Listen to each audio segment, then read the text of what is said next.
People in our government. To start off, we need to discuss the differences between a state, a country, and a nation. To students, the terms state and country essentially have the same meaning. A state is a political community with definite boundaries and an independent government. Main political divisions within our country are states. The word nation refers to a group of people united by culture. We often use the terms nation, states, and country interchangeably. Next, we will discuss the 4 features of government. The first feature of government is population. Population refers to all the people who live within the state. A state is more likely to be stable if the population agrees about basic beliefs or has social consensus. The second feature of government is territory. Territory refers to the area within established boundaries. Territory can be a source of conflict among states and may change through war, negotiations, or purchase. The picture illustrated is the United States territory, which include Guam, the Northern Mariana Islands, Puerto Rico, and the Virgin Islands. Sovereignty means the authority to conduct internal affairs without seeking approval from a higher authority or other nations. Our nation's constitution outlines our rights to sovereignty. The fourth feature of government is government itself. This means that the institution through which a state maintains social order provides public services and enforces the nation's laws. Government has several purposes. The first purpose that the government serves is making laws and punishing individuals who break those laws within social order.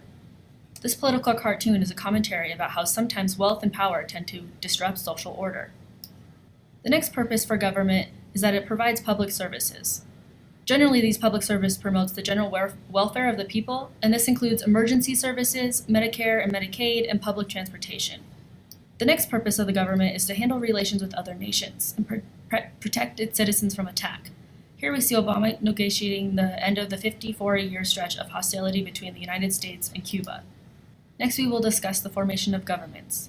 Most large countries have several levels of governments. The unitary system refers to a central or national government that has supreme power. They often create lower levels to govern smaller units and give those agencies limited authority. The next one is a federal system of government. This refers to how central and regional governments share powers. The U.S. created a federal system. The most blatant example of this is our 3 branches of the government and our appeals court system, the Constitution. Within many formations of government comes a ruling doctrine. The United States has a constitution, which is a plan for government. It expresses national ideas in the preamble, stating the goals and the purpose of the government. The main body of the document describes the basic structure of the government, defines the powers and duties of a government, and lists the powers clearly limited by the Constitution.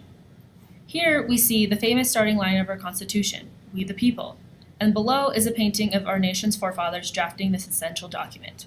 Another basic element to the formation of governments is politics. Politics refers to the effort to control or influence government conduct and policies. It provides a peaceful way for society to manage conflict and competition.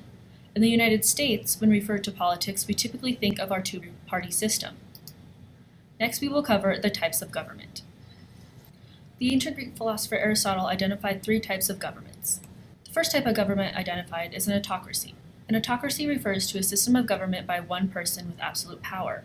The second type of government identified is an oligarchy. An oligarchy refers to a small group of people having control over a government or country. It's democracy. Essentially, this means rule by many people. The key idea behind democracy is that people have sovereign power. A direct and absolute, pure democracy means that people vote on every single issue. Many nations rely on indirect or a representative form, which the people elect representatives who they delegate the power to govern. The U.S. is an example of a representative democracy, in which the people elect lawmakers and a head of state, essential characteristics. The first one is to promote individual liberty or equal opportunity for all. Democracy's second is that it is based on a majority rule with minority rights, meaning the minority rights must be protected, no matter how alienated a minority is from the major society. Otherwise, the majority's rights lose their meaning. Required elections, in which candidates can express their views freely, voting requirements are few, and each person's vote is equal and cast by a secret ballot. And the last one is that it allows for competing political parties with different approaches to issues, or to give voters a choice. And that is the end of our government and people lesson.